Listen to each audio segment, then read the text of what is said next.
I'm going to discuss the backswing, what the hips should be doing, and the upper body. And then we'll talk about that crucial downswing, which I think a lot of people get wrong. So, hey golfers, and welcome back to my channel. In today's video, we're going to be looking at the shoulders and chest, in particular in the downswing. We're also going to cover some backswing, but I believe so many golfers that are playing golf don't understand what these should be doing in the downswing, and I think it's really hurting a lot of people. So that's what we're going to cover in today's video. If you're new to the channel, welcome. If you're back, thanks so much for returning. And before we get started, if you could, please don't forget to hit the like button, hit the subscribe button, and let's get started. Okay, so we're going to start talking about the shoulders in the backswing. This is something that I think a lot of people do understand. We kind of know it as a 90-degree shoulder turn. So that would be here being 0, turning to 90. Okay, so I'm going to do a little drill with you. 2 alignment sticks, one on my hips, one on my shoulders. I'm going to discuss the backswing, what the hips should be doing, and the upper body. And then we'll talk about that crucial downswing, which I think a lot of people get wrong. So let's look here first at what we're going to do is take a stick, and I encourage you to do this because it's good to actually have these as a reference and feel what you're trying to do. We're going to talk degrees here, nothing too crazy. Okay, so we've got that through my belt loops, just about with a tummy. But next one is going across the shoulders. Okay, now in the setup position here, we're going to see both, imagine these both at 0, hips and shoulder. Now, as I make a good backswing pivot, I'm going to be turning my shoulders 90 degrees and my hips around 45. So half of that is what my hips are going to turn, okay? So shoulders 90, hips 45.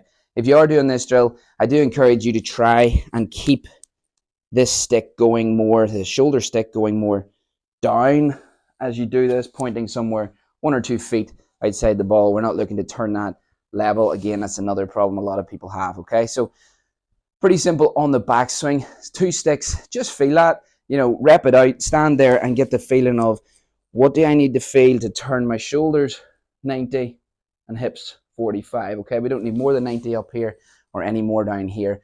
Sometimes you might have limited range of motion, but I encourage you to try this and try and see if you can get that turn to the top. And that's the top of our backswing. Now, here is a really crucial bit. I'm going to pull an image up on screen.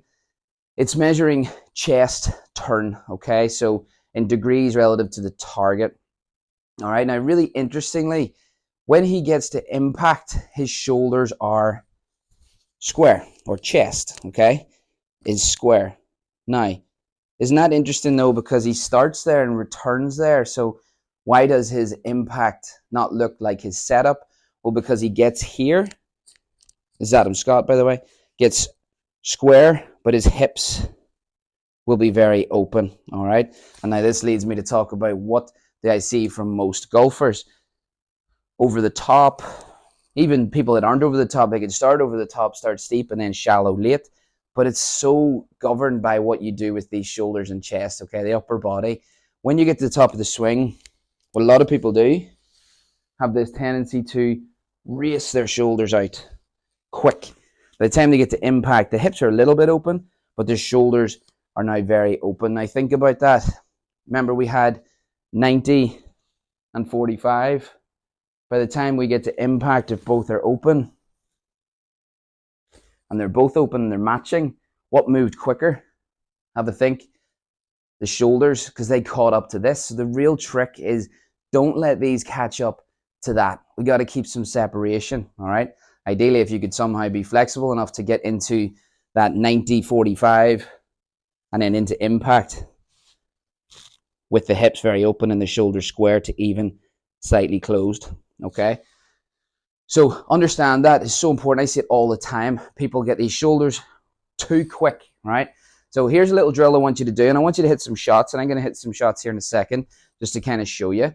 We're going to do stick across the hips, stick across the chest. This might bang my microphone a little bit, so apologies if the sound's a bit off. So here, we're going to leave more stick out the right-hand side, okay? Your trail side. If you're anything like me and you like to wear a good quality leather glove when you're playing golf, but don't fancy the high price tag, well, go and check out my channel sponsors page, gxgolfgloves.com. Really good quality glove at a fraction of the cost. Use code David at checkout and you'll save yourself a nice little bit of cash as well. And our goal is going to be top here. Now, if I let my shoulders race too quick, okay, this way, which is typical for the most amateurs in the downswing, I let that go too quick, you see these two never have a chance to meet, okay? So while I encourage the hips to turn, don't let this come with it, all right? So here's the drill. We're going to put this on. We got our good top, 90-45. Now, as you continue to let the hips go, do let the shoulders feel like they are getting pulled along. You're not actively pushing them. They're getting pulled along for the ride by the hips to the point where we could hit that stick. Now, you look at that is a very strong athletic impact position because we've got that separation. Okay, so it's going to take you to do quite a lot of these repetitions. Back here, 90-45, let the hips go, shoulders get pulled by that, so we can arrive at that position with our chest and shoulders square. And I encourage you to fight them to even feel like they're slightly closed. I have a couple of videos on my channel about back to the target. Essentially, that's achieving the same thing. Start down, keep the back to the target as long as possible. Stops this thing from firing out too quick because, I mean, look, there's loads of things. Watch what else happens whenever I let my shoulders fly too quick.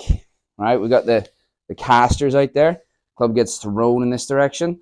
Well, if I go and turn my shoulders quickly, the force being put on the club will throw it in that direction. Okay, so really good one today. I do encourage you to try this. It's really about understanding what the hips and shoulders are doing, particularly in that downswing, but do make sure you have the good backswing pivot as well.